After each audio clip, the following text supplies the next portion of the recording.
Minster here. I'm going to start off with a quick summary of previous choices that have been made in earlier videos. I've chosen Templar for the earliest way to get a dual totem, Flame Totem in a +1 scepter or wand, chosen a shield for survival and all resistance skill nodes, and we're leveling up with 2 heralds and a bag of purity of elements.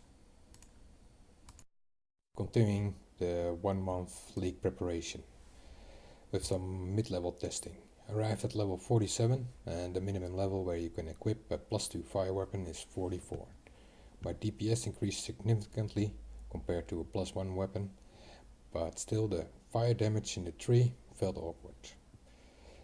It felt awkward because it did not scale with the damage from the heralds, and that's a lot of investments, those 2 heralds. Might as well test a bit further with the Herald of Thunder, and does it actually shock?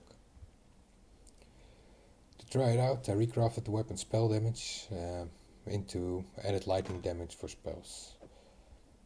An extra note is the Herald of Thunder does not get triggered by my flame totems.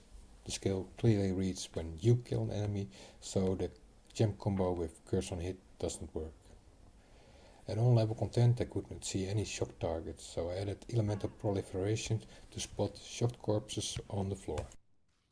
Tried it again, but still I did not see any shocked corpses. I went back to Ledge Normal to verify the mechanic, and I saw plenty shocked corpses there on the ground.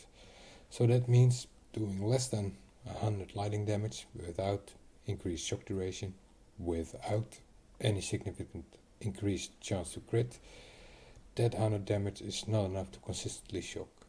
So the question raised is, at this point, are there better options for the Herald of Thunder? I recrafted a weapon into spell damage, tried to get it red, green, but failed, ran out of chromatics, stuck with 3 red and thought I'd give blood magic a go as well.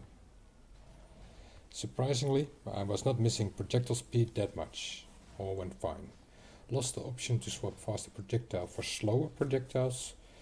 That swap is especially nice for increased damage for boss killing, but Piety and Dominus both went just fine. I made a castman damage taken setup with Tempest Shield, Molten Shell, Enfeeble, a nice defensive setup.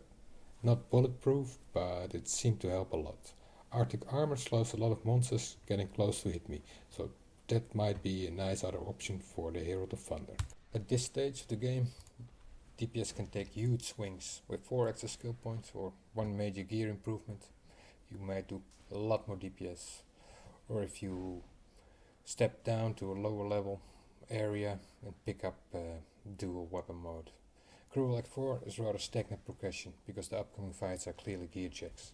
The heralds are no longer crucial to keep, and what's an hour worth gained by having higher DPS if you do not live to tell the tale? Well, you can tell it on standard, I guess. So Act 4 is grinding to get strong, both by levels as well as gear. Become tanky with decent DPS. I keep fiddling around with the tree, looking ahead. Seems I want to keep the blood magic option open and level up an incinerate gem on the weapon swap to keep at hand.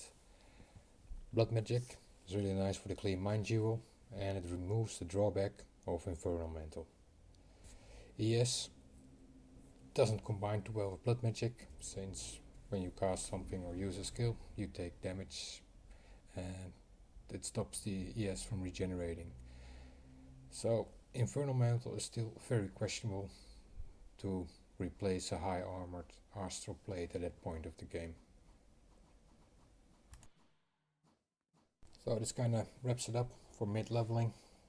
One note I'd like to say is the Purity of Fire and Lightning armors are still not worth it. They only give +1 maximum resist, but definitely level them up, keeping all options open for end game, like Incinerate Gem and a slower projectiles gem, perhaps an added chaos gem if you find it.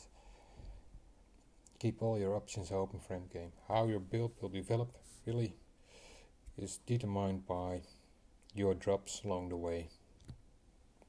But one thing is just for sure, if you play cautiously and do not neglect your flasks or defenses, you will make it to level 60 to 70 in Merciless, and then you can develop your character into the final build you've chosen. Alright, good luck in the 1 month for Flashback, and see you around.